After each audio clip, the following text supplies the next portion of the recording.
Welcome to CLINE'S Nursery. I'm Ruthie and we're back this week with some exciting color for spring.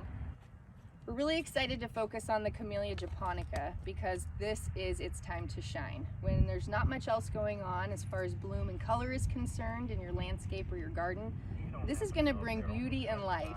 We've got a variety of colors, sizes, and price points to really work within anyone's budget and landscape needs. We've got 3 different sizes ranging from 3, 7, and 5 gallons, and price points are $29.99 up to $149.99.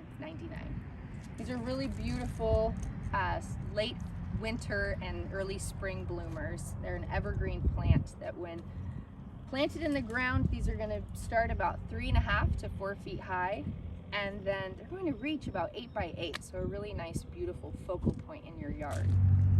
So if this size is a little too big for you, we also have the 3 gallons, which are going to make a really nice accompaniment for your porch. We've got this really bright, beautiful pink. We've got lovely whites and a variety of reddish pinks as well. So if you have a shady area in your landscape, this is going to be a really great plant to choose. Right now is the best time to be planting them, and for any of these where you're seeing new growth, that's the time where you can do some trimming and shaping of your camellia plant.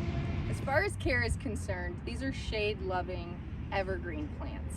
So you're going to see that nice bloom as long as it's not getting too much sun exposure, which can just damage them. For maintenance, these are going to definitely want to be watered within the first year of them going into the ground until they're more well established.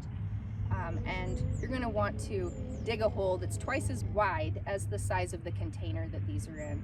And then you're always going to leave them planted a little bit above the ground, and then cover with mulch, and then you'll pull that mulch away from the base of the plant. But these are going to give you such a beautiful pop of color at a time when you're not seeing much else in the garden.